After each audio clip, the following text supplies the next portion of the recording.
Hello, everyone, and welcome to the HP Podcast, episode number 364. I'm Ben, and with me today are, as always, the most beautiful boys in the neighborhood, Dave and Brandon. Hello, beautiful boys. Hello. Brandon, that mouth is gaping. What's up, man? Yeah. What is up, gentlemen? Audio listeners are like, excuse me? What is up, boys? How we doing? I'm doing all right, Brandon. How's your day been? Good, man. Just kind of hung out, drank these really shitty seltzers that I had in my fridge because they're just sitting there mocking me. And played video games. Got to see my girlfriend. It was one hell of a day. Nice. One hell of a day. Yeah. I'm a little bit tired though. I feel like every time I eat, I don't know if it's like what happens to newborn babies, but after I eat, I'm like always ready for a nap. Like always ready for a nap. I'm sure the alcohol didn't help, but it's like I'm on the downside of that though. Like that was an earlier thing. Yeah. You know, something interesting I feel like I've noticed about you since you got this new job is that, like, I talk to you, I'd say most days of the week, not every day, but most days of the week. Right. And I'd say the days that you seem or say you are the most exhausted are your days off. Are you doing days off wrong? No, I think it's like sloth, you know, one of the seven deadly sins. It's like once you've done nothing all day, then you proceed to feel like you've done nothing all day. Which I guess checks out, you know, and it's not a bad thing. It's just, you know, now that it's later in the evening and I've done nothing but stare at my screen or sit on my couch all day, you know, that's just the way of the road.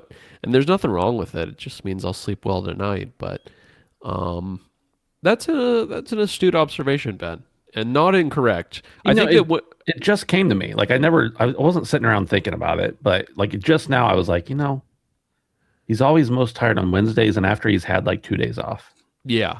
Yeah. I think it's just the compounding sloth. I think that's what it is. But you go back to work tomorrow.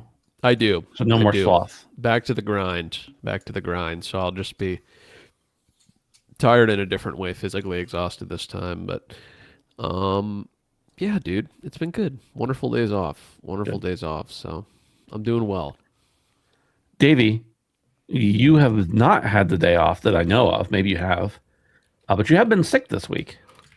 Yeah, and I've got a 2-year-old who's currently 2 in February.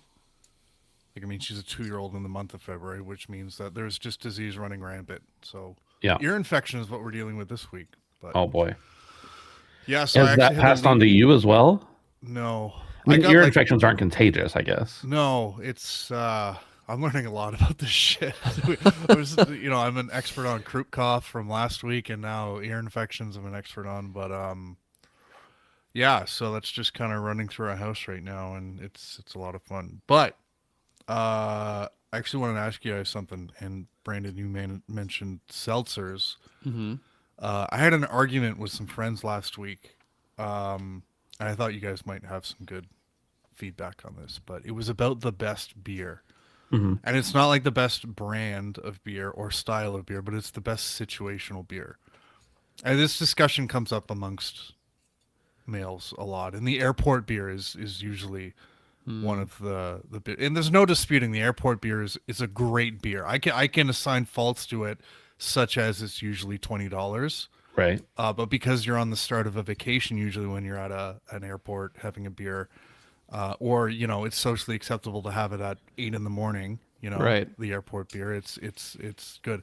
But the thing that bothered me was a lot of people rank the shower beer very high, which I think is just silly.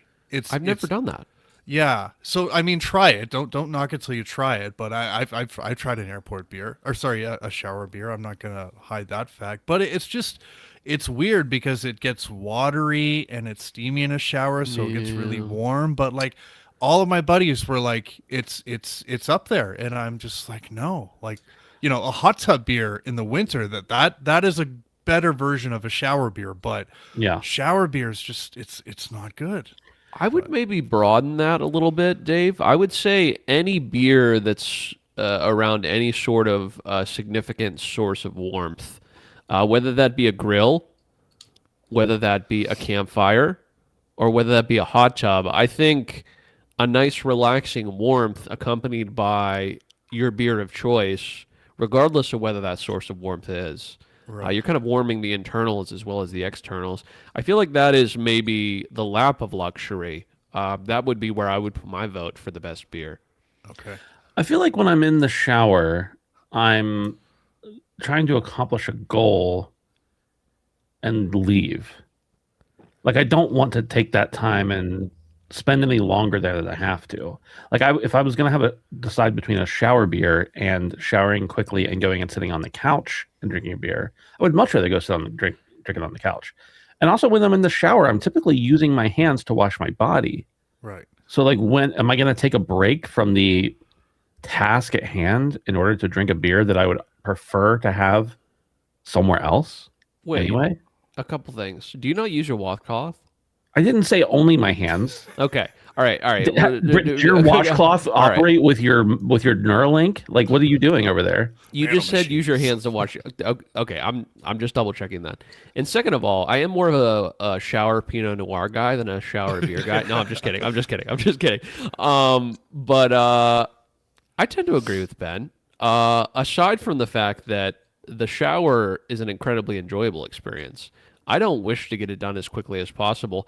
I wish to stand in the hot water and relax my body. See, that's where him and I differ a little bit, but the stance is the same. Well, I want to clarify something. I agree with you in principle. When I'm thinking about a shower right now, I'm thinking about my specific shower, which my house was built in the 1880s. All of my stuff is outdated. Both of my showers are very nice. But they're like the old timey ones that like you have to hold and move around and wash and like spray on yourself. It won't just hang there. So for me, it's not as enjoyable. When I go to a hotel or I'm at somebody else's house and I'm taking a shower, I'm spending some time in there. And in previous lives I've had, that's been the case. But right now it's more of just like if I'm just standing there, I'm either holding my arms up in the air to let the water go over me, or I'm cold. So. Right. It's a utility thing. You're just trying to in and out sort of thing. Okay, I get that. The only other place I currently on a regular basis take a shower is at the gym, which is like a old men's YMCA and the showers are like open. And I'm usually there late at night, so it's not an issue. But like, there is just something weird about standing in an open shower where you're just naked for the world to see, without any, prompt, like hurry, I guess. See, because that adds a different dynamic to the shower beer. If you're in an open stall and you have the chance of seeing the inevitable elderly man who is way too open about his nuts flapping everywhere. Because it seems like at every gym there is at least a half dozen elderly men who just like to flaunt their naked testicles. Don't even work out. They just hang out in the change room naked, reading a newspaper or something. I don't know what went down at my gym. So it's a men's, like a historical men's hall. It used to be a boxing thing, and then they turned it in. They like bought the YMCA building, turned it into a whole like gym workout place, whatever. But like, it's still very old school, and most of the population is older men. But it's a very private. Like, I have a key that I can get in any time of the day. There's nobody staffing the place. People just respect it and don't abuse a good thing, kind of thing. But it comes along with a lot of that old school mentality of like all these old dudes. And something went down recently because there was a sign on the men's locker room doors that said, the only place you are allowed to not be appropriately clothed is in the shower room and in the locker room. If you go to the pool, if you go to any other, you must be appropriately clothed for your gender, or something like that. I don't remember what it was. And those signs were only on the men's side of the building. As far as there's a smaller women's side, just because they didn't have women's lockers when it was first built. So something went down. Old saggy balls got in there and messed things up, I think. But as it usually does. Yeah. Yeah. This was an unexpected tangent for this to go on, but long story short, shower beer is an inferior beer. Yeah, some of the other notable good ones were the fourth beer. I don't know why a fourth in particular. That's one that I didn't agree with. But see, I would say either the fifth or the sixth beer is like where you're reaching. You could see the crest of the mountain. Yeah, I'd say the fifth beer is the crest of the mountain, because the sixth is the top. That's a whole 6-pack. Right. You know what I mean? That's the top of the mountain. And the seventh and eighth beer, you're going back downhill. Yeah. You've crested the mountain and you're heading down quickly. Right. I would argue the fifth beer is better than the third. Yeah. I like the after yard work in the summer beer is really good. That is so good. When you could admire your well manicured lawn in the heat, that's a good beer. On the riding tractor, if you manage to get a tractor, one of those new fandangled tractors that has a cup holder, that might be up there. Right. I gotta say, boys, I mean, I think there's a lot of good beers out there, but I think the best beer for me might be the campfire beer. Yeah, that's a good one. That's what I'm saying, dude. Yeah. Just hanging out, smelling wood, Pause. No pause. I said what I meant. Just like in that comfortable silence too, right? Even when you're with other people and you're just sitting there like The crackle. Yeah, like completely engulfed in the flames, like looking at them. And yeah, you're right. That's a good one. You hear the crickets. Yeah. The moonlight shining down on you. Yep. Some good beers. Oh my God.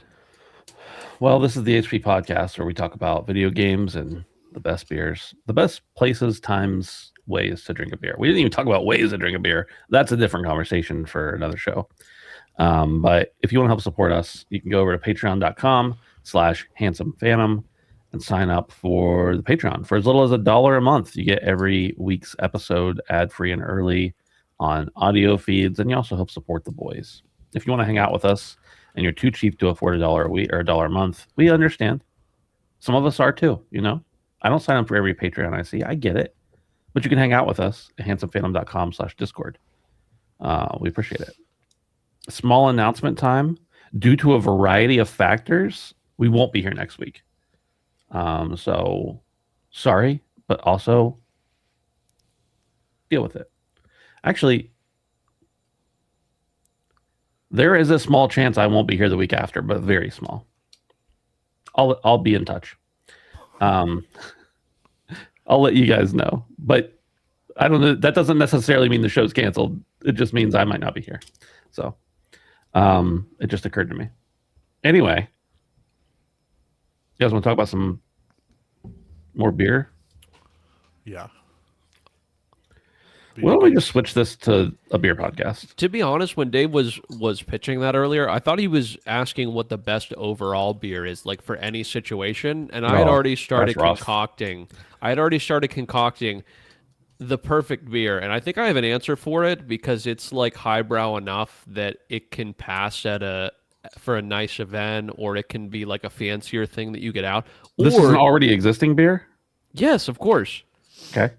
Just a normal Guinness. Dude, because it's a dark beer. I feel like it's low alcohol percent, so I feel like you can drink it for a while. It'd be good at a party because you can have it for the evening. It'd be good out at the bar because you get it from the tap. It could be nitro. I feel like a Guinness is just like overall. Guinness has to be nitro. I thought they had separate like nitro Guinness. I thought they had separate nitro Guinness as well. Okay. Not There's like a different can or like bottle in the beer store. There's extra stout and foreign extra stout. Those aren't Guinness. They are Guinness foreign extra stout. I'm gonna look it up. I don't know what you got going on in Canada, but in the rest of the world, including Ireland, where Guinness is from, it's all in nitro. Nonetheless, statement stands. The best overall beer for any single occasion is a Guinness. Yeah, and then I'm just gonna say it outright. No matter what the occasion, a Guinness suits the bill. No matter what you're doing. When I first started drinking beer, way back in the Stone Ages now, I remember trying Guinness and thinking it was the most grotesque, disgusting thing I'd ever had. And now it's like a nice, watery treat to me. Dude, it's delicious. It's beautifully tasting. It's perfectly. But like some people are like, "Oh, it's so thick," and I'm like, "No, it's not." Dude, you haven't had real thick beer. You want a beer for breakfast? Guinness is perfect. You want a beer at a fancy restaurant after dinner? You want dinner? A beer for breakfast? You drink Founder's Breakfast Stout.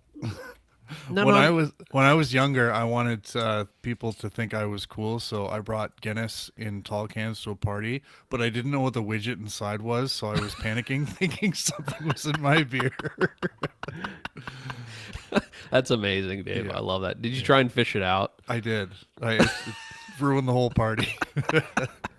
So, Dave, you've just sent us a listing for a Google search of Nitro Guinness. What is it you're trying to prove here? Sorry, Guinness Nitro Cold Brew is what I'm referring to. Well, it's still on Nitro. I know. I thought it was a special like nitro infused kind of Guinness that I've been seeing at the Liquor Control Board of Ontario. Yeah. And but you're saying all Guinness should be nitrous. Yeah. Well, I don't know that foreign. I'm not arguing with you. You owned a brewery. You know this stuff, but well, I didn't own Guinness. Yeah, but you know more about this stuff than I do. So you're basically right. All like mainline Guinness beers, Guinness, Nitro Cold, anything that says nitro in it, etc., is nitrogenated. Guinness as its own is nitrogenated. Foreign extra stout and extra stout, and maybe some others that I'm not aware of, are not. Got it. Those are the ones in the glass bottles that aren't. Correct. Well, okay. You can get. Can you? I don't think you can get regular Guinness in a glass bottle. So yeah, I think you're right. I don't think you can because I bought the glass bottles thinking it was the regular, and I didn't like it as much. Yeah. I will say this: I haven't had it in years, but Guinness, not Guinness Extra Stout, but Guinness Foreign Extra Stout. Good. Very good. There was no arguing with the Guinness take, so I'm no, I think we're all on board there. I was arguing a little bit, but I yield now. Yeah, were you arguing against the Guinness take or about the widget? I was arguing that there was another kind of Guinness that had extra nitro or something in it. Okay. So the Guinness is the superior beer. Okay. Yeah. I think it's overrated as a stout. It is. Say that. I agree with that. Yeah. It's way too thin. It is the light beer of stouts. It's as the AAA of stouts in the beer industry. It's got to be approachable. So I understand why it is the way it is, but it's I'd even say it's close to quad A at this point. It's got the Ubi treatment with the Guinness now. So, Brandon, that was a great segue because we're going to talk about Ubi next. Damn, good for you. That's right, boys. And he doesn't read the show notes, so he didn't know it was a You're welcome. Ubisoft You're welcome. story coming. Divine intelligence. GameSpot says Ubisoft fires dev who criticized the company's return to work mandate. Ubisoft Montreal veteran David, these are all French names. I'm not saying them. Most recently worked on Assassin's Creed Shadows, has confirmed he was terminated by the company after a 13-year run. He didn't disclose a reason for his dismissal. He spoke out. While he didn't disclose a reason for his dismissal, he spoke out against Ubisoft's return to work mandate in January. Last week, he disclosed he had been suspended for 3 days without pay. He added that Ubisoft told him it was related to public comments I expressed regarding the company's return to office policy and based on an alleged breach of the duty of loyalty. His comments earlier in January were critical of Ubisoft's return to office mandate, which he implied was more about property values and corporate oversight than the spirit of collaboration that the company touted. When reached for comment by GameSpot, he said, sharing feedback or opinions respectfully does not lead to a dismissal. We have a clear code of conduct that outlines our shared expectations for working together safely and respectfully, which employees review and sign each year. When that is breached, our established procedures apply, including an escalation of measures depending on the nature, severity, and repetition of the breach. That last paragraph, by the way, sounds like a canned response from his lawyer, if anything. Also, just in line with the Ubisoft turmoil, there's a whole bunch of other stuff going on with them, but I don't even think we're going to cover it tonight.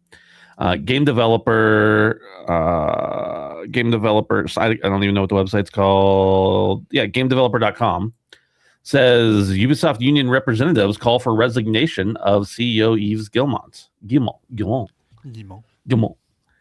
Two Ubisoft union representatives have warned that it will be impossible for company management to rebuild trust with employees while Yves remains in power. Speaking to Game Developer about the current climate at the French publisher, these people who pay their trade at Ubisoft Paris and serve as union representatives for Solidaires Informatique, indicated staff at the company panicked and angry after experiencing what they called a betrayal from top management. Guillemot was also called out in multiple messages posted on the company's internal communications platform, with some employees questioning why he remains in charge after presiding over what will eventually be 5 years of downsizing when Ubisoft concludes its $500 million cost reduction plan in 2028. Dave, you're the Ubisoft shill here. Talk to us a little bit about, one, seems like they fired somebody they didn't like, or they didn't like what he said, which was probably legal, but maybe a little sticky, a little icky. And two, people, specifically union reps, calling for the resignation of their CEO. Yeah, it's I think first looking at the guy who got let go, I think if you're a company who's as obviously desperate to cut costs as Ubisoft is, I probably wouldn't be going and making public statements about disagreeing about their RTO mandates. So, you know, people losing their jobs, especially people who worked on Assassin's Creed games, that sucks, but I also kind of don't feel that bad for this guy. Yeah, I don't know. It's just a shitty situation all around. I do kind of feel like, I don't know if RTO is as a hot topic of an issue where you guys are compared to where I am, where it seems like every big company is ordering everybody back to office at least on a hybrid basis. But I can't help but feel that RTO is being used as a workforce reduction tactic. Downsizing, yeah. It's a great way to get a lot of people to quit, is make everyone come back to the office. And I don't know if Ubisoft is doing that here. This is not an HR podcast. This is a video game podcast. But I just found it interesting because we're probably going to see this at some of the other big developers and publishers, if we haven't already, where, you know, video games just aren't making what they used to. So, you know, COVID-19 is far behind us, so everybody get back into the office. It's tough to sell real estate. It's not a liquid asset. So if you're sitting on that and you want to get that value out of it, then I understand from a business perspective why you would bring people back to work. And, you know, professionally, I see it too. Like, everybody wants to be sitting at home. Everybody loves the flexibility. I get it. But there are differences in levels of productivity, I think, in some places where you can justify it. But going back to the Ubisoft piece, you kind of alluded to from the story there that there's this like 5-year plan of cutting costs up to $500 million. Tencent has not acquired a controlling stake in Ubisoft, but they have made significant investments, and I have to imagine that behind the scenes, Tencent is somehow pulling the strings here and saying, we need to see a strategic realignment in the direction this company is going. We're never going to see the glory days of, the early 2010s when we were churning out like really quality Assassin's Creed games in the heydays of the Splinter Cells and Far Cry's and stuff. Those days are long gone. But where Ubisoft goes, I don't think they've hit rock bottom yet, but I think they have the resources and the capability to kind of turn this around. And I certainly hope so, because I like The Division and I like Assassin's Creed, and those games still sell really, really well. And they seem to be being supported despite all the shit that's going on. And yeah, it sucks to lose the Sands of Time remake, but I'd rather have something cool and evolutionary from, one of the Assassin's Creed franchises or something like that. So I haven't lost faith in Ubisoft. My expectations are low, but I mean, the reality is this is Guillemon's company. The union can say what they want, but he steps down, his son is going to take over. Like we have the nepotism story from late last year where they started a new branch and his son was made like kind of controlling director of that. So, I don't know. This union stuff is kind of silly, but yeah, I don't think Ubisoft has reached bottom yet, but, it's not looking good right now. So yeah, I'm not super optimistic, but at least we got the old stuff, right? That's right. Yeah. Skull and Bones hasn't been shut off yet. That's got to mean something. That is somehow a marvel to me. They were getting ready to shut it down last year, and then they saw like the platinum percentage of people who earn that platinum just kind of spiked, and they're like, someone's playing, That's Dave right there. Yeah, that's right. Exactly. So it is been a long-standing like marvel to me. Like I've thought this for many years, that it's insane that Ubisoft employs like somewhere between 20 and 25,000, well, at least employed. I don't know about currently, but employed like 20 to 25,000 people across all divisions. That's not even including like their contractors and stuff and outside studios that they work with and anything like that. That's an insane amount of people. And I mean, I don't know. I'm not in their internal day-to-day. Clearly, they need a lot of people for what they're doing and how long they're working on games and stuff. But that just seems crazy compared to what, other people are doing with 300 to 500 person studios, which is still a big studio in my book. But 20,000, I know it's tons of games, it's tons of studios, whatever. But wow. Brandon, what do you think? Yeah, I mean, I tend to agree with Dave. I think that getting people to come back to the office is a convenient shrinkflation excuse, just like COVID kind of hit us with a lot of things where things are seeming to be under good pretenses, but end up being a smaller package overall. Pause. And so, Guillemont having a $2 million salary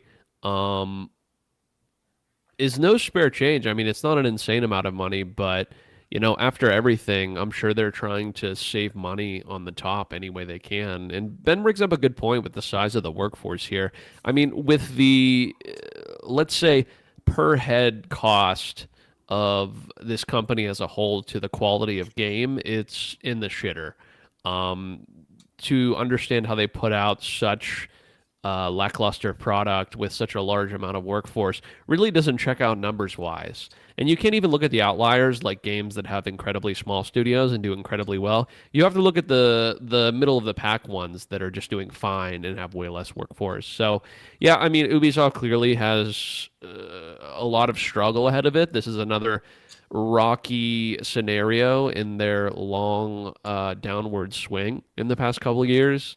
And I don't think it's really going to change much. They've even mentioned, the hierarchy or the politics of this company in general and the kind of know of how things go, even if you were to step down. So, yeah, I mean, I hate to see it because they They own a lot of IP that are incredibly good and underutilized. Even if they are being made into games currently, that doesn't mean they're coming out with anything decent or worthwhile. So, yeah, I mean, I want them to do well, but it seems like they keep running into roadblock after roadblock, even if that is their CEO. So, kind of an interesting story here. I don't think it's really going to change much, but you rarely see heads of unions talking about the CEOs needing to resign. So that's kind of an interesting bit in and of itself. So, Brandon, I don't know that you had a point, or if you did, maybe I missed it, but you brought up something that sparked this in my mind. So I'm commenting on it aside from what you've said there.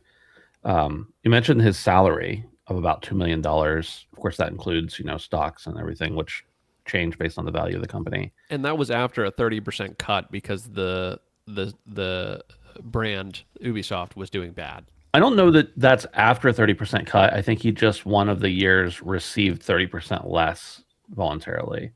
But that's what I was going to say is that when you consider that the average, because I've looked this up before, the average salary at Ubisoft for like anybody outside of minor roles or, copy makers, even the marketing department, which is usually the lowest paid department. The average salary for like the programmers and everything is like between 250 and 300,000. That's as of a few years ago.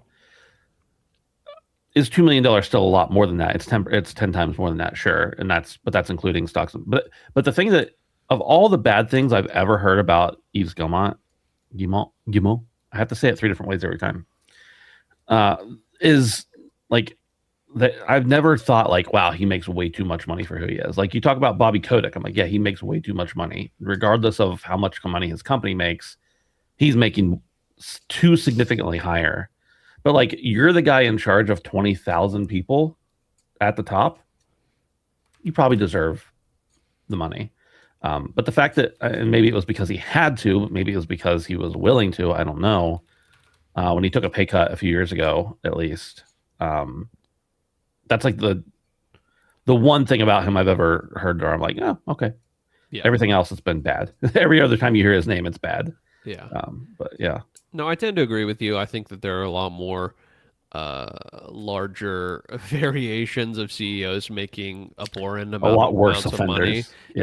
Yeah. But I'm not saying that amount of money is anything to scoff at in the grand scheme of things. So yeah, for sure. It's nothing to scoff at. I mean, it comes with a lot of obviously public scrutiny, as we see, and as we give that public scrutiny as well. So I think there are some jobs that are worth more money, but there is a point where I think, I don't know if anything's worth that amount of money. Anything else to say about Ubisoft and how terrible they are? I'm not saying that they're terrible. All right, just for the record. Dave is saying that. I'm looking forward to the Division on mobile. That's something. Is that coming? Is that a thing? Yeah, coming this year. Really? Yeah, that's going to be good. As a new mobile enjoyer, are you excited for that?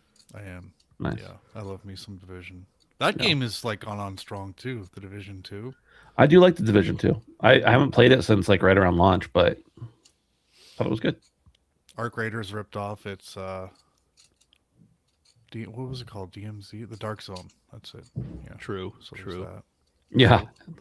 I guess everyone so. says that. Yeah, everyone says that. Division 2 walked so Arc Raiders could run. Yeah. That's for sure. Yeah. MP First says Obsidian admits Avowed and the Outer Worlds 2 missed sales expectations. Obsidian is also often described as one of Xbox's most active studios. In 2025 alone, the developer released 3 major titles. The first was Avowed, the second was Grounded 2, and the third was the Outer Worlds 2. How did these games perform commercially? An interview with Obsidian leaders Fergus Urquhart and Josh Sawyer and Brandon Adler shed light on the situation, and the picture is not entirely positive. Both Avowed and the Outer Worlds 2 failed to reach Microsoft's sales targets, while Grounded 2 met expectations and is considered a success. They're not disasters. I'm not going to say this was a kick in the teeth. It was more like, that sucks. What are we learning? While releasing 3 games in a single year may seem impressive, Obsidian now believes it was a mistake. Only Grounded 2 performed as expected, while the other 2 titles, each developed over more than 6 years, fell short commercially. As a result, the studio is now rethinking its approach. Quote, I don't really think anybody likes 5, 6, 7 year dev cycles. We've kind of grown into that. Spacing those releases helps the company manage its resources and not burn everybody out. It's not good to release 3 games in the same year. It's the result of things going wrong, added Josh Sawyer. Urquhart also revealed that Microsoft expects profit margins of around 30% for some Xbox releases. This helps explain why games like The Outer Worlds 2 also launched on PS5. Looking ahead, The Outer Worlds 2 will be supported with expansions, as Obsidian is not currently working on a third game and have no plans for Avowed 2. They have shared no plans for Avowed 2. It is worth noting that Avowed is officially coming to PS5 on February 17th, alongside a major first anniversary update that hits all platforms. Brandon, what do you make of this? Do you think this is a matter of too many games from one studio in a year? Or do you think the average gamer doesn't really care who makes the game as long as it's good? I think the average gamer doesn't really care who makes the game as long as it's good, and that's kind of been proven by no-name games from studios that you've never heard of, or small games from a studio that has 3 people in it. I think that the reality of the situation here is that Obsidian made 2 middling games, and the hype around them was so large because of the namesake of the developer that they would have never been able to live up to the expectation that people have made in their mind.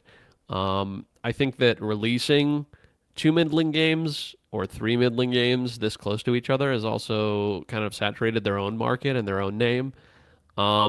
These games, by no stretch of the imagination, are bad in any way perceivable. I just think that most people are very choosy about what they want to play at this point. And if it's not something that's incredibly new or outstanding, or you have a very large sense of loyalty towards this company specifically, or their idea of the game that they're putting out, then I think that most people will skip it or play it for 3 hours on Game Pass and then not play it again. So, yeah, I think that's kind of the problem here, is that these games were just fine, and they were expecting them to perform like they were Skyrim, and they're not. Or Fallout New Vegas, and they're not. They're fine. So I just want to reiterate, these games are fine. These games are great by a lot of standards. Most people would love them.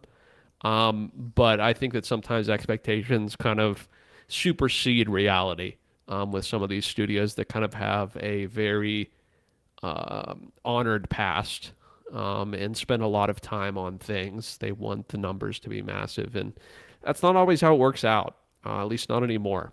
So, Davey, what do you think? And also, is it your fault Avowed didn't do better since you didn't finish it? I think it's a really interesting case study, the way they released these 3 games in 1 year, 2 with a very traditional development cycle and 1 with kind of a more modern approach.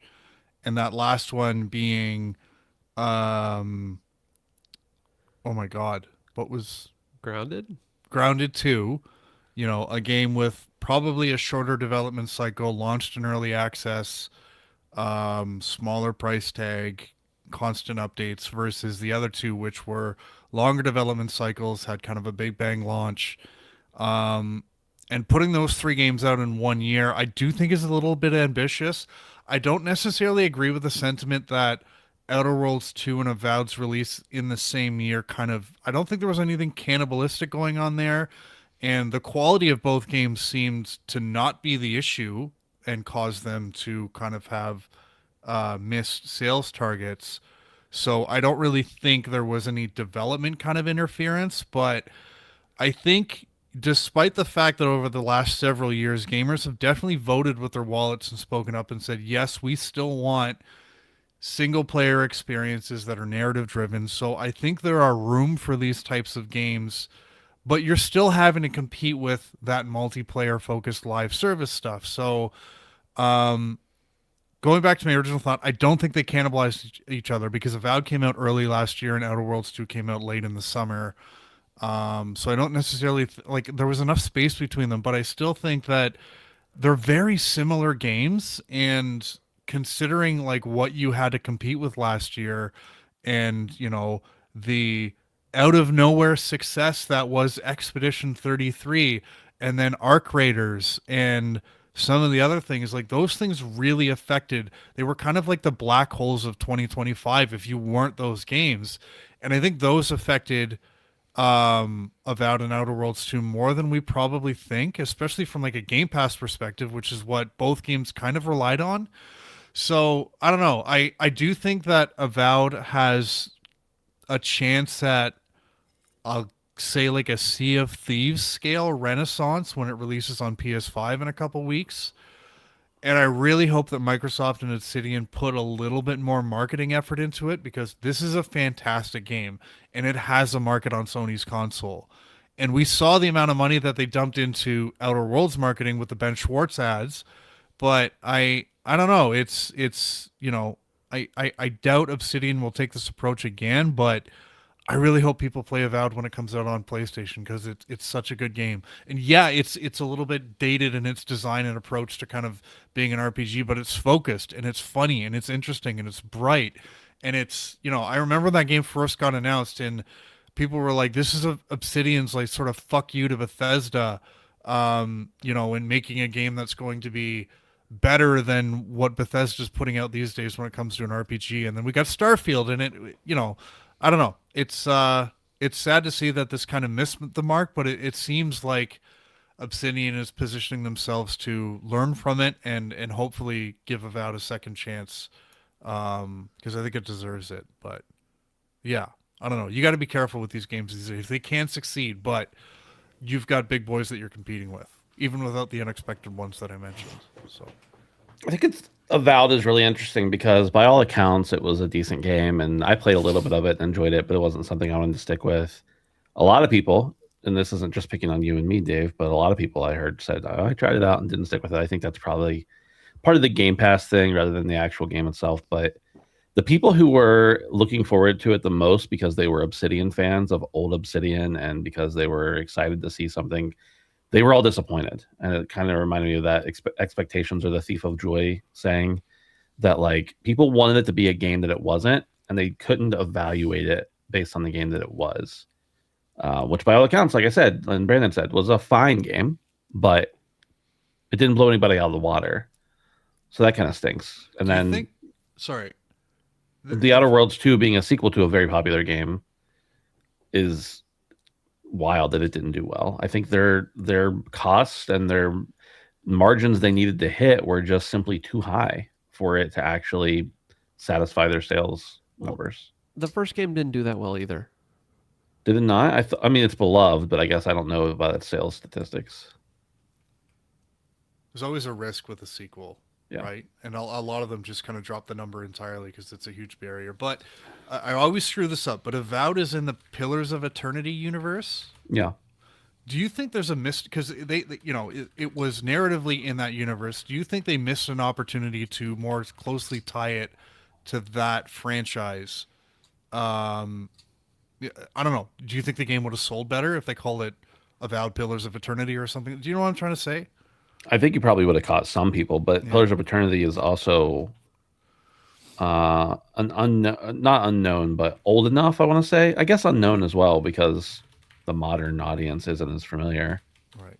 Not that it's ancient or anything, but it's old enough that I feel like a lot of people who are hardcore gamers then, a lot of people who are hardcore gamers now weren't hardcore gamers when Pillars of Eternity came out and maybe don't even know what it is. So it's probably as much of a benefit as it would have been a risk. Right. So the Outer Worlds sold 5 million copies, which isn't awful, but... No, that's actually amazing. 5 million copies of a game. They weren't connected to Microsoft at the time when it came out. They didn't have that marketing arm. They didn't have that budget. 5 million copies for almost any game is a success. So that's a huge fall off. Yeah. One might say it was kind of like a fallout of the series. Yeah. Yeah. While we're talking about fumbling the bag, you could call it a fallout. Yeah.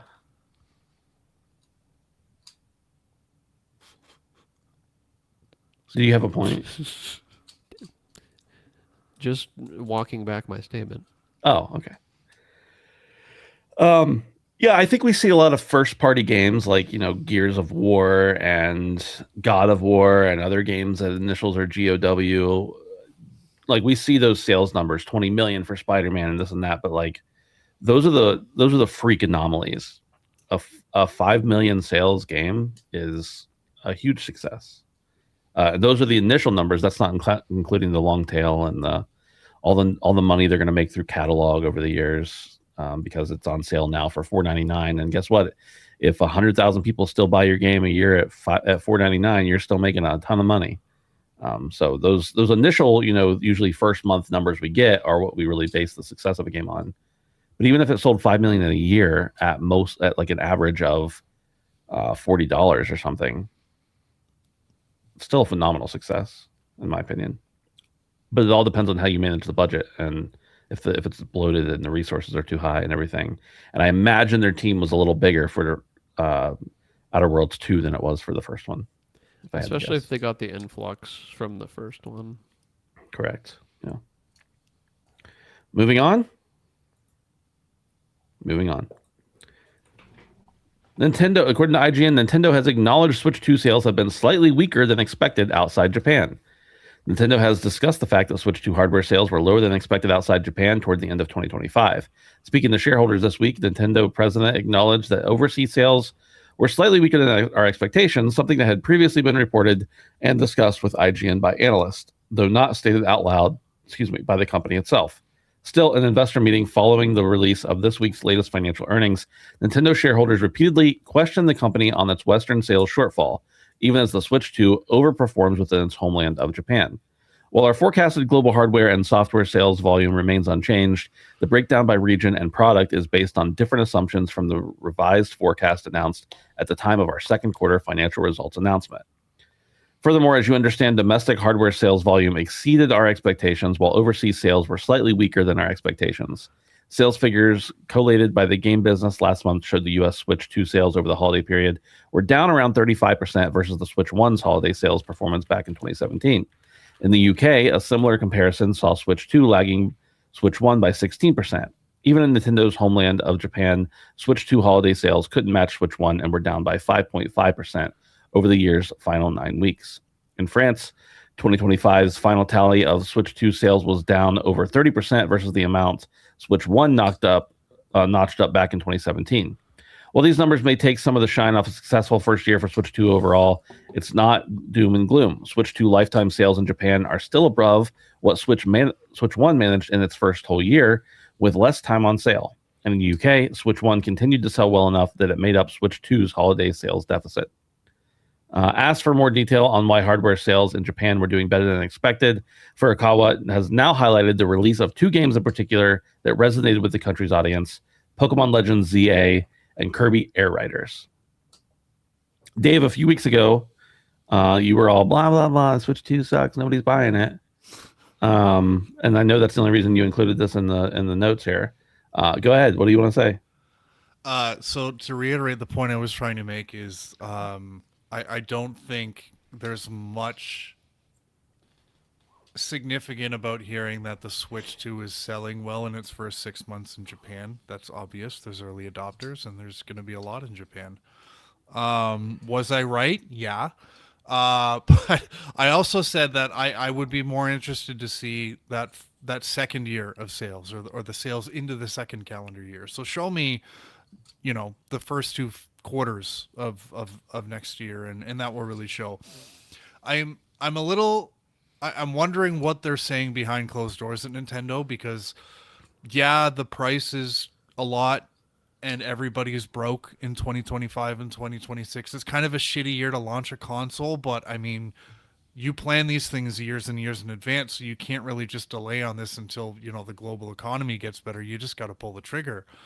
But at the same time, I've said this before, I think from a software perspective, Nintendo had a really good lineup right out the gate. This isn't a Wii U situation. They had Donkey Kong. They had Mario Kart. They had Metroid Prime, which there's rumblings coming out that missed sales expectations, which is really sad. And then you have Kirby Air Riders. They need to stop setting sales expectations for Metroid because they're never going to hit anything they're expecting. It's Metroid. But this is a solid lineup in the first 10 months of this console coming out. They did not phone this in. They could have just put Mario Kart out there and Pokemon ZA, like that was its thing, but they put a lot of effort into this, and if it's starting to miss sales expectations, I would be worried. But there still is an ace in the hole. We still have 3D Mario coming predictably, and then Zelda coming shortly after. So those are big deals, and I suspect we're going to hear about one of those two at some point this year. Not necessarily releasing in 2026, but at least getting some sort of teaser of that coming. And I'm not worried. Nobody should be worried about Nintendo ever. They're going to be fine, Brandon. Don't worry. This shouldn't be terribly surprising considering all the external factors and internal factors that were working against Nintendo. They played it safe here with the hardware, but they didn't phone in things from a software perspective. You shook your head the entire time I said that, Brandon. So I'm dying to hear your rebuttal. Well, I want to rebut first.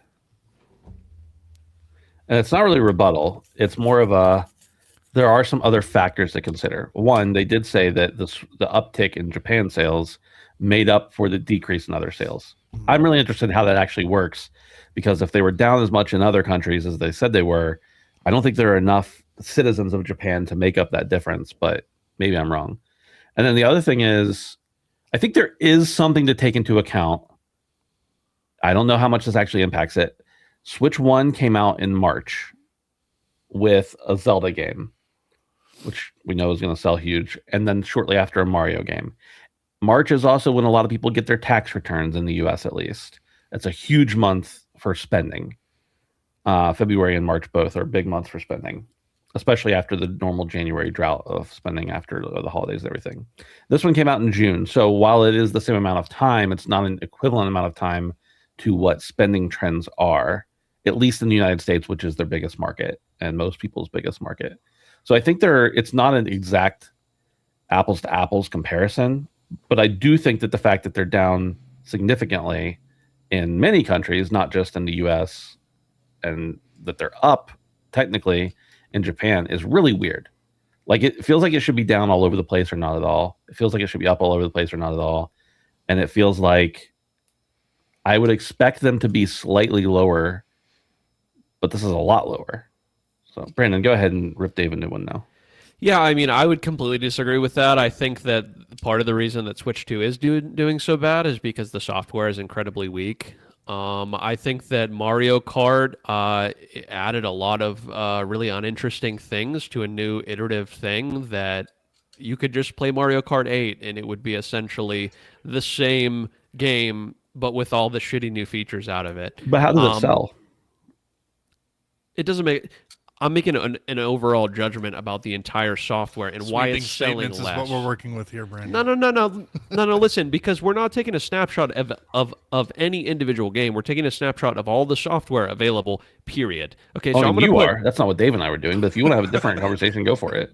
I'm saying that's why the sales are low, is because the software is middling. Okay, the lineup for the Switch 1 was significantly better than the lineup for the Switch 2, in my opinion, with heavy hitters, with stuff people must play to buy your console. Okay, that's my point. The only thing that I say is a must play to buy consoles, which I don't agree with this because I'm not a Metroid fan, and I still feel like it's a little bit more of a niche title. Even if it's a large title, it's not a Mario, it's not a Donkey Kong, Metroid and Donkey Kong were the only two significant softwares that I would say would be pushing consoles. Metroid will never push a console. But I'm saying it's the only ones that are worthy and well enough to push a console in my eyes, okay? Of the ones everything else, everything else on the lineup, including Kirby, which is more or less another Mario Kart. I know it's not the same, but we're talking about a very similar experience. I'm thinking that's why we're having these issues. I completely disagree. I think there's not much of a reason. And they've also positioned themselves to be in such a way that some of the newer titles are coming to Switch. And when you have the choice between getting these two games that aren't a new Zelda game, that aren't a new mainline Mario game, and maybe just buying a PlayStation instead and having this other huge swath of things you could have in addition to the games that you could play on your Switch 2, I don't think it makes sense for the price tag for people to buy the Switch 2 at this point because of the software. That's the point I'm making, is that the lineup, to me, is weak when the price is as high as it is. That's what I'm saying. I think you have some valid points in there, but I will argue them heavily too. Because for the first, I don't know, Pepperidge Farm remembers, for the first 6 or 8 months that the Switch 1 was out, all you heard from anyone was complaining that there's nothing to play. It's all Zelda, and you can play that on the Wii U or the Wii, like And because it no, go ahead, finish. because it was out on the Wii. Now it did very well. It of course that's a title that will move consoles. And then you had Mario come out a little while later, which was very good, but I still don't think that it sold as well as they thought it was going to, even with the excess sales. I think that Animal Crossing came out, and no one expected that to be a heavy hitter. Not no one, but it wasn't expected to be as big of a hit as it was, and ended up blowing things up. And then you had a lot of other games in that first year, but still the constant refrain the whole time was there's nothing to play. Why would anyone buy a Switch in the first year? There's nothing to play. And then it ended up being like setting all these records. Whereas the Switch 2, I agree with you that maybe Mario Kart, the new Mario Kart, isn't as great as the previous one, but the attach rate for it is absolutely through the roof. Pretty much everyone who has bought a Switch 2 has bought Mario Kart. Now, does that mean you're buying a Switch 2 for Mario Kart? For some people, yes. For most people, probably not. Donkey Kong was very, very good, but I wonder what its actual attach rate was, because Donkey Kong is a beloved character, but is it a system seller? Metroid, great games, great series. We all love them, but they don't sell systems. Metroid does not sell systems, and especially it was also available on the Switch 1. But this is what I'm saying, is when you have a console that is close enough and is getting some of the titles in price, in performance, to something akin to a PS5, it's getting some of the games that are coming out on that. And the Switch 1, even if you had less titles, okay, I'm not disagreeing with you. That was a common complaint when the Switch 1 came out, is that there was no software for it. But you have these generational run games at the beginning of the cycle. What I'm saying is, even if there is less games, quote unquote, there might be more games for the launch of the Switch 2, but the software sucks. That doesn't mean that they're better and will sell the consoles. I'm saying even if there's less games for the Switch 1, the monumental generational runs in games that the Switch 1 had was the reason that it was flying off the shelves. Even if there's more games that are middling and not bad for the Switch 2, I'm making the point that that's the problem, is there's not these generational games for the Switch 2. There's these middling games to okay games that will ultimately not turn over into those conversions that will make you want to buy the console. You will then just go and buy the PS5, so you not only can have these other games, maybe not the Nintendo games, and the other games that these other systems can offer, because there's not those console selling games. Yeah, I think that's true, and also I think you're right in a sense. I just disagree that this launch lineup is overall weaker. Can I come at this from a slightly different angle? In 1 second. I think the biggest thing we're all not talking about, though, is the newness of the form factor.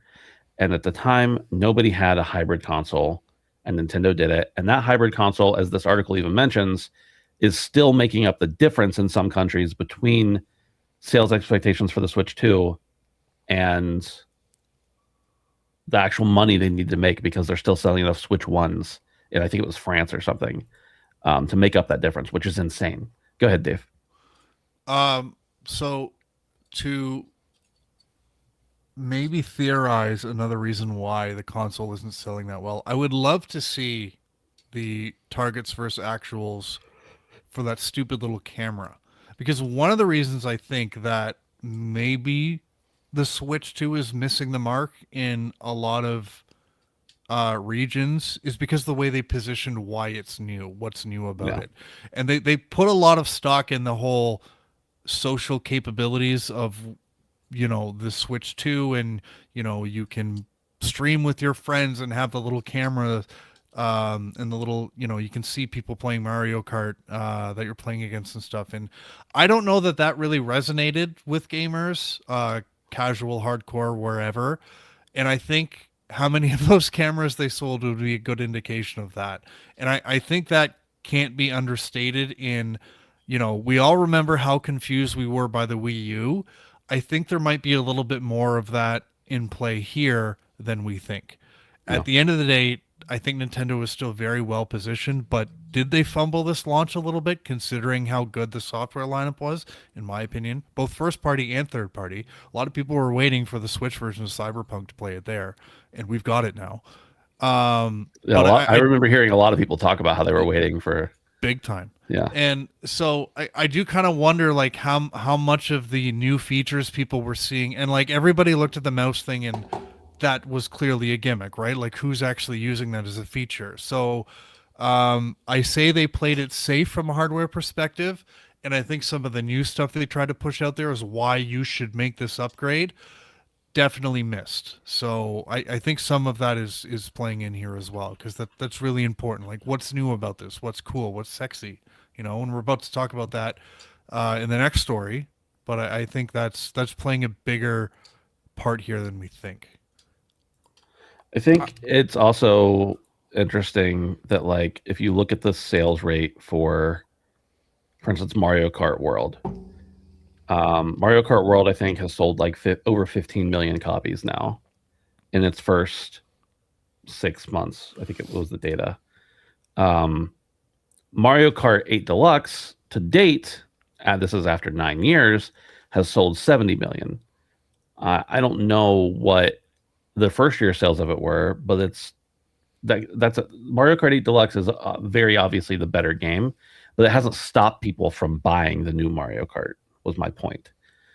But I'll tell you what, next year or this year, I guess, if they put out an Animal Crossing or any kind of like this is all exclusive based. If they put out any kind of a Switch 2 exclusive software for Animal Crossing, Super Smash, Mario, and Pokemon, they're going to hit they're probably going to sell 50 million units that year. That wouldn't surprise me. And I guess that's what I'm saying is a quality over quantity thing. Not that the software launch of the Switch 2 is less in quantity. It's significantly higher in quantity and quality and on a per game basis. But what was there for the Switch 1 was of a significantly higher quality per game. And so that was the reason for people to buy. Does that make sense? Well, maybe, but in the first 6 months the Switch 2 was out, when we're talking about Nintendo exclusive software, in the first 6 months the Switch 1 was out, what games came out? We had ARMS.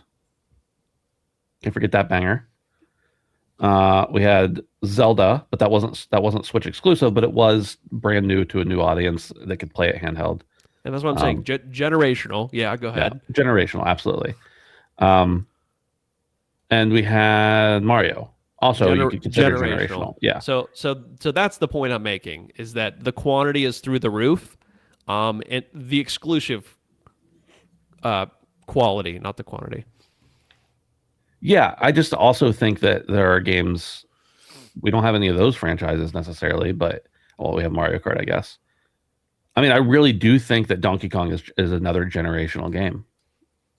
It's phenomenal. It's really, really, really solid good. And that's what they got. Yeah. What do you mean? That's what I'm saying is the point, is that there's more generational quality at the beginning of the Switch 1 life cycle than the Switch 2. I understand what you're saying. That's what I'm saying. I think you might have a point, but I think if you're right, you're like 20% right, and the other 80% is environmental and cost factors. Yeah. Because I just don't think the software is whatever. The quality of the software is not the main reason people buy Nintendo games long term, or buy Nintendo software or hardware. I mean, that's why I bought it, or I never would have bought it to begin with. You bought it at launch. I got a punishment for Brandon. No. I just thought of one for resolutions. Buy a Switch 2. No, I'm gonna buy it for you. I'm failing. You have to play all the games you claim to hate so much. All of the games? Yeah. I don't mind Nintendo. I just think, could have fooled me. I just think they're not as good as everyone thinks they are, and they still keep making millions of dollars. Friendly reminder, you called me a Ubisoft shill at the beginning of the show, and I'm a Nintendo shill now. Remember that. Wait, you used to be a Nintendo shill, then you switched to being an Ubisoft shill. Now you're a Nintendo shill again? It was the other way around. He was an Ubisoft shill, and now he's a Nintendo shill. So it really makes sense that I'm getting so much blowback from a maybe new convert. Maybe you two have been talking about this behind my back, a new Nintendo convert, Ben. Brother, I haven't touched my Switch. I'm the only one of the three of us who bought a Switch 2, but I haven't touched it in like 4 months. Wow, that's some interesting news. Yeah. I mentioned that last week or week before. No, it's just it's inconvenient for me. Mm-hmm. What website is this? I have my browser window really small. Video Games Chronicle says Sony has patented a touchscreen PlayStation controller that lets players choose where to put the buttons. The patent was filed back in February of 2023, but was issued last week and is described as a designs and methods for a game controller. According to the patent's description and accompanying images, the controller would have a large touchscreen covering most of its top surface, where the buttons would usually go.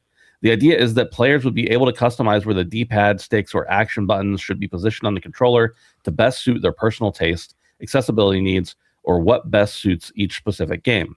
It appears that players can choose to resize the buttons or even remove some buttons altogether for certain games. In theory, this could mean that if a player was playing a simple platform game, they could replace all the buttons with a single large jump button, because all platform games only use one button, just in case anybody was wondering. Or if they were playing a game that only required a D-pad or a left stick, they could choose to remove one and make the other larger. Often conventional controllers adhere to a similar control interface of having a directional pad on one side of the controller and buttons on the other side of the controller.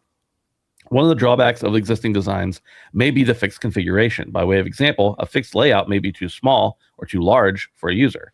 Similarly, a fixed layout may not be comfortable to a user. Manufacturers typically do not veer from layout or controller size to reduce cost. As a result, controllers may include button configurations for hand sizes that do not accommodate all players.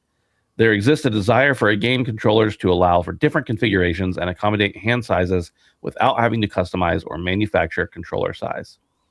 Guys, I think this is a really interesting concept. I don't know if it's actually going to go anywhere, because I think that we make the product for the rule and the extra options for the exceptions to that rule. For instance, we have some, I'm not saying this would be a bad thing, by the way, but we have some controllers that are meant for people with different abilities or lack of abilities. And we have different types of controllers for people who prefer them to have more buttons or less buttons and stuff like that. I don't think this will ever be the norm, but it is an interesting concept as an option. Dave, what do you think? Yeah, I love when these patents sort of come out, and you're right. They're kind of like a concept car at a car show. Like, it looks cool, but the chance that you're going to see that driving on the road are usually pretty minimal. But I don't know. Does this give us any hints as, what some of the cool stuff we might see in the next generation? We talk about how, from a visual and technical fidelity standpoint, we probably hit a bit of a ceiling. So hardware makers are going to have to find other ways to make us, want to invest in that next gen console. We kind of talked about it with the Switch 2.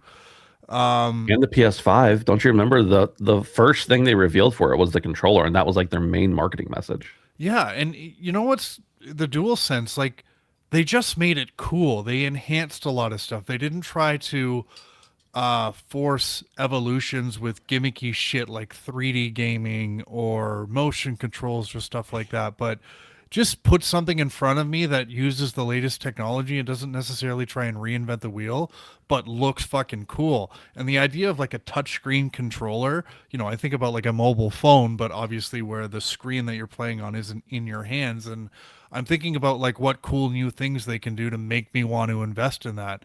And again, it doesn't need to change the way we play, but if it looks and feels cool, that's a step in the right direction. So you're right, Ben. This is probably something that's aimed more at, a niche or an accessibility sort of thing, which is great. But I'm curious to see what something like this might look like. Half the draw for the PlayStation Portal is how good the thing looks.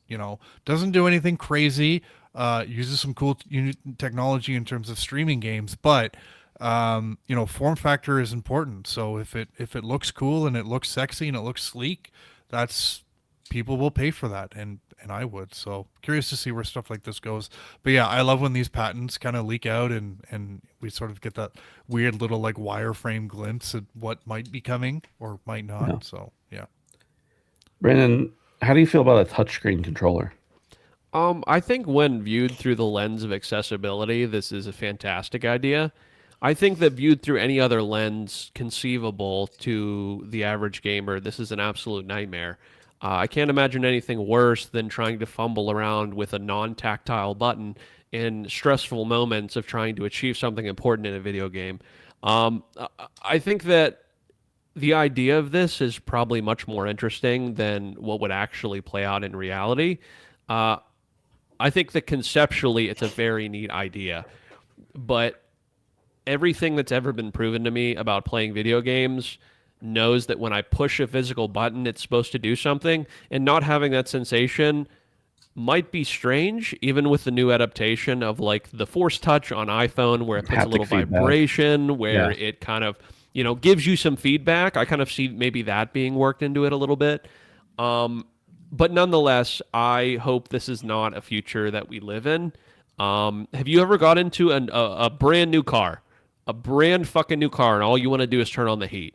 And you got to fumble through 5 fucking screens on a goddamn touchscreen when all you want to do is turn a knob and turn on the goddamn heat. And I know I'm sounding like a boomer now. I don't have any problem with the touchscreen in reality. I think it's fine even in a car. But for the love of God, make this a fancy option and not the standard. I love the idea conceptually, but I want nothing to do with it. And that's where I stand. So, Yeah.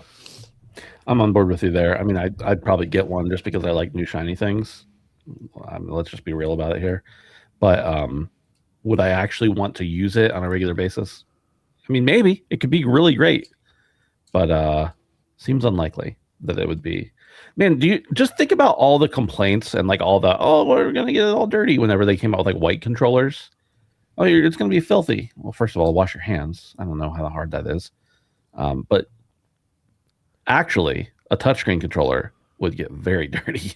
yeah, I Very mean, come quickly. on. You drop your controller and the screen shatters on it. Like, think about this, guys. You know what I mean? Like, what are we going to buy, controller screen protectors now where you can get tempered glass screen protectors for your controller? Like, I don't know. It seems like a can of worms that I really am not interested in. It's like a fridge with a touch screen. It's like, yeah, it's fucking cool, but I don't need to play Tetris on my fridge. Like, I don't know. I don't know. It's just, let's not. Is kind of where I'm at. Yeah. See that woman who who committed herself to the hospital because her fridge was talking to her because she had the same name as the ad? Oh, It said yeah, like something like "Hello, Carol," and she thought it was talking to her. that's honestly kind of hilarious, actually. Yeah, That fridge is based. diabolical. Let's talk about video games we've been playing. Brandon, we'll start with you. Actually, we'll start with me. I've only played Arc Raiders this week. Did a lot of grinding. That's plenty of solo grinding as well to try to finish the trophy case and get my money up. I've played with some friends, of course, too, but more than I usually play solo. And then I've also just continued to play in Final Fantasy Tactics. Nothing new to report there. Just churning away through it. Now, Dave. Or, I'm sorry, Brandon, you can go. Playing more Arc Raiders. Nothing new to say about that. I started up a new playthrough of RE2. I was watching some challenge videos on YouTube about people running different Resident Evil games with outlandish challenges like permadeath challenges, no save challenges, trying to do like trifecta runs where only getting like below 16,000 steps, never touching a safe stash, and never saving on the hardest difficulty all in one run. And it kind of re-sparked my interest. And so I was sitting on the couch the other day and thought to myself, I wonder if I have RE2 on PlayStation. And it turns out I do, digitally, for some reason. I think I bought it back in 2020 and played it for a couple hours and couldn't really get into it. But that's all changed since then. So I'm looking forward to running back this game again because it was one of my favorites in my most recent Resident Evil playthroughs. And yeah, just looking forward to it. I do have the unlimited ammo, which kind of takes a lot of the fun out of it. But honestly, I'm just kind of fucking around. And I've already kind of beat it on normal once. So yeah, just to kind of go through it in a kind of leisurely pace and with a little bit of extra help. It's been fun. Who knows if I'll beat it? I probably will. It's not going to take very long, but it's enjoyable. Nice. Davey, what are you up to? I checked out briefly Deep Rock Galactic Season 6. This came out just last week. Obviously, it's a free update to one of the greatest games ever launched, Rock and Stone. So yeah, Deep Rock Galactic Season 6. It's called Relics of Hoxie's. Kind of the typical season release. There's a new mission type. There are some new enemies, and there's a new map. I think Ghost Ship kind of puts a lot of promotional effort, not promotional effort, but they put a lot of attention and focus on like these new mission types. But from my perspective, the mission types don't really change the game too much. Like this new mission type, you have to find like I can't remember what these called, but they're these massive deposits of they look like big chunks of gold, and then you call down these rocket boosters, and you have to attach 4 on each side of this big mineral deposit, and then it blasts off up the cave, and it looks really cool. But at the end of the day, you're just kind of running around looking for another thing and interacting with it. Like it doesn't really change the game. I do think digging deeper last year was a little bit more interesting. The way you kind of like call down the elevator and then like you drill way down and then you have to boost back up. But I think they added a new cave type in this season, and I really feel like this is where Ghost Ship needs to focus when it comes to adding new content in the game, is changing up the environment, because that's really, I think, what makes the game interesting is the different cave types that they have. So it seems like the community is kind of more excited about that than they are about the new mission type. There's a couple new enemies. There's one that is really driving people crazy. It's this like enemy that basically is underground, and as soon as you walk over top of it, it grabs you, and like it's really hard to get away from, and it has a really small crit spot that your teammate has to shoot at. So I think that's pretty annoying. But yeah, otherwise, anytime one of these seasons comes out, it's a nice breath of fresh air, and it's nice to see a lot more people playing the game and getting into it. So yeah, that's Deep Rock. I've also been playing more God of War Ragnarok. I'm really enjoying these semi-open world experiences where I play God of War Ragnarok, and I'm playing in a map that is carefully curated but also gives me the freedom to explore somewhat and kind of tackle favors or side missions or side quests at my leisure and go after collectibles and stuff. But it doesn't feel overwhelming like an open world game does. And playing God of War Ragnarok, when the map kind of like opens up, quote unquote, it really reminds me of like when I was playing Doom Eternal, and like I really felt a drive to find all of the collectibles and try to 100% every map, because it wasn't overwhelming and it was just so well designed and focused where I didn't feel like this was going to get stale very quick. So I'm not saying I'm going to like platinum God of War Ragnarok or something, but I'm really feeling like a drive to try and complete all of the side quests and find all of the lore collectibles and stuff like that. And it's just a great game to look at. So, exploring every nook and cranny when it's not, a massive open world style map is good. So I really like these types of games, and it's got me excited to play Dark Ages, Doom the Dark Ages when I get a chance, because I know that's a little bit more open than Eternal was, but still, open world-ish, but again, smaller, focused, a little bit more carefully curated. So yeah. And Arc Raiders. I do have something to say about Arc Raiders. I just crossed the 40-hour mark, which is, you guys both have multiple hundreds of hours in this game, so 40 hours is nothing. But it's big for me because that's where I kind of drop a lot of games, and for me to have to put that much time into a game in 1 month is it's a lot. So I've definitely got my money's worth with Arc Raiders. I'm at an interesting point though where I'm really struggling with PvP. And there's a couple reasons why that is. One is because I'm just kind of potato aim. I'm not like a PvP first guy. I don't have fast reflexes. The people playing are a lot better than me. I don't have skill-based matchmaking to save me like I do in Call of Duty. But the bigger reason is just I hesitate. And the reason why I hesitate is because when I'm playing with you guys or other friends or whatever, and I see another raider, there's always that moment where I'm like, is this a firefight? Are they friendly? Like, what do I do here? And then when it comes time to this is PvP, that moment, like, I'm not acting quick enough. So I almost think like I have to commit to one or the other. And I think, in my first month of playing this game, I've obviously really leaned PvE because I'm trying to learn the game, trying to get good at it, trying to build up my loot. I've got what do you call it? Loot fear. I don't want to lose stuff. Gear fear. Gear fear. That's it. Yep. And I'm just, I think if I really want to get into PvP, I have to switch like to shoot on sight. Like I can't do this wait and see. And I know that's one of the defining features of this game, but like I play with you guys and I feel so bad because I'm like it's like that scene in Dumb and Dumber where he shoots one bullet and he completely misses. And we got in a couple of really interesting encounters when we played the other night, but like I'm not reacting quick enough because I'm second guessing who I'm shooting at or that kind of stuff. So I'm really kind of at this crossroads of like how I need to play this game. And it goes back to what I said a couple of weeks ago, where I think this game's defining feature and what makes it special is also its biggest flaw.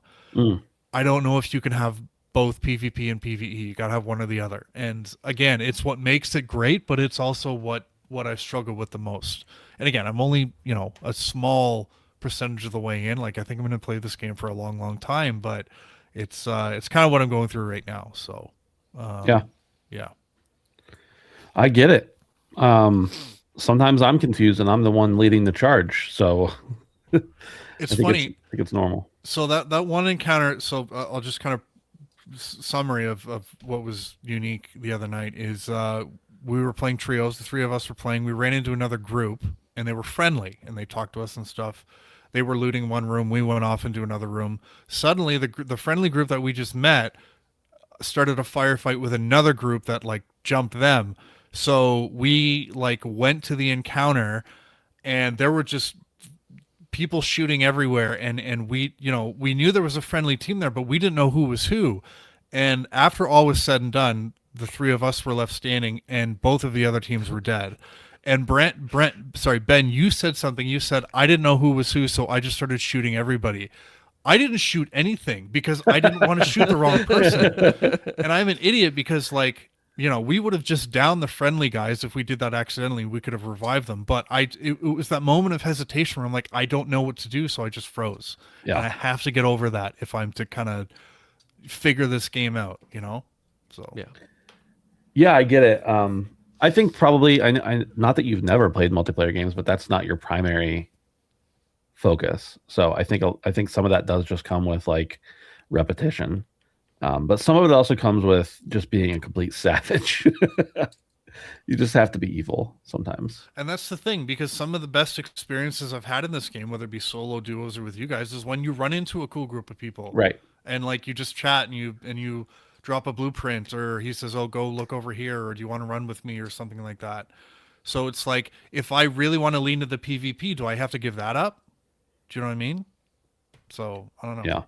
I think that's the exception, not the rule, though, and I think that's the difference. Right. I think that probably the so-called, whether it's how real it is or not, I know the developers have confirmed it to some extent, but there's all sorts of theories on it. I don't really know that aggression-based matchmaking is ideal. I think it's better than purely skill-based matchmaking, but aggression-based matchmaking, like there may be an instance where I'm always wanting to be friendly, but somebody went in and took an item that I really need, and in this situation, it's better for me to kill that guy and take it because that's what serves my purposes right now. I'm friendly 99% of the time, but this one time I want to be not friendly. Well, that doesn't mean I want my next 15 raids to just get absolutely destroyed because I decided to take a tactical of it. Like I don't want to get in with people who are only always shooting other people. And similarly, I don't want to always get in with lobbies that aren't interested in fighting or aren't going to carry loot or anything like that. So I don't have a better solution for the type of matchmaking they should do. So I'm hesitant to complain, but I'm not sure that aggression-based matchmaking is right because, and there are also like, if somebody comes at me and shoots me and I shoot back, I don't want to then be penalized in the future because I defended myself versus me going in and ganking a bunch of people. So it's not ideal, but I'm loving it either way. So anything else, boys? That's it. That's all we got for you. Appreciate everybody for hanging out. Thanks for the chat. We'll be back sometime. If you're in the Discord, you know about it. You can go there by handsomephantom.com/Discord. And of course, join us on Patreon over at patreon.com/handsomephantom. Thanks, everybody.